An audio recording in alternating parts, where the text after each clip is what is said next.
নমস্কার বন্ধুরা, আজ আমি চলে এসেছি আরেকটা রেসিপি নিয়ে। প্রত্যেকটা দিন মানে প্রত্যেকটা নতুন নতুন রেসিপি তোমরা সবাই জানো। আজকে আমি বানাবো পনির পরাটা।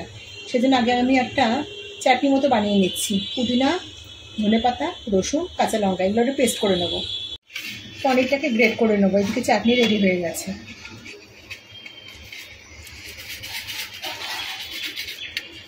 পনিরটা গ্রেট করে নিয়েছি। আর এই চাটনির মধ্যে আমি পরিমাণ মতো লবণ দিয়েছি, যেটা আমার দেখানো হয়নি। এখান থেকে 1 চামচ চাটনি নেব, ভালো করে মাখবো। আমি আটা মেখে নিয়েছি। আমি একটু হেলদি বানাবো, সেই জন্য আটা দিয়ে করবো। আটার বদলে আপনারা ময়দা দিয়েও করতে পারেন। আমি লেচি বানিয়ে নিয়েছি। এবার এগুলোকে গোল গোল করব। যতটা বড় করা যায় ততটা বড় বানাবো।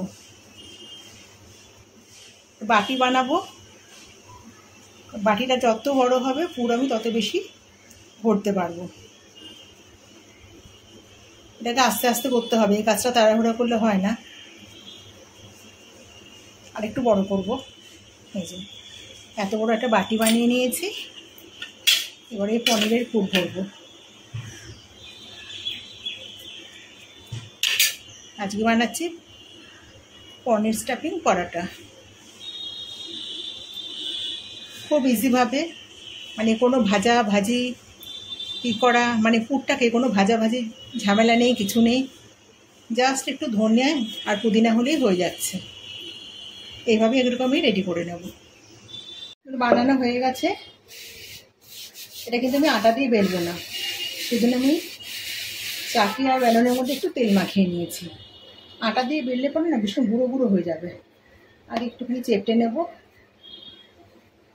হালকা হাতে বেলতে হবে, বেশি চাপ দেওয়া যাবে না।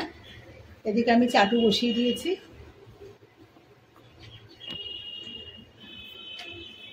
আমরা আলুর পরোটাটা যেভাবে বেলি সেভাবে হবে। এটা বাচ্চাদের স্কুলের টিফিন বলুন, ব্রেকফাস্ট বলুন, বা সন্ধ্যাবেলার টিফিন বলুন।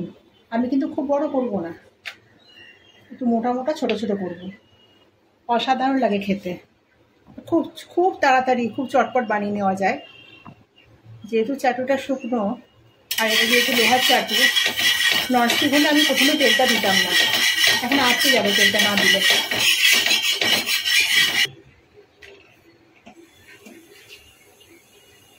একপাট হয়ে গেছে, উল্টে দিয়েছি। আমি রিফাইন্ড অয়েল দিয়ে এটাকে ভাজছি, অসামান্য একটু রিফাইন্ড অয়েল দিয়ে। এটা ঘি বা মাখন দিয়ে করলেও কিন্তু খুব ভালো লাগবে।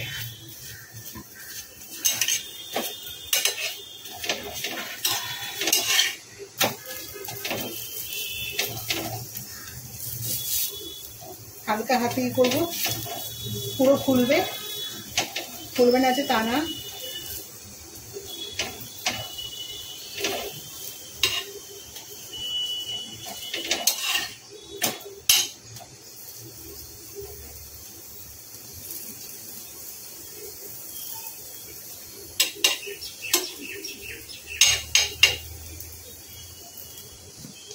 পুরোই কিন্তু ফুলছে।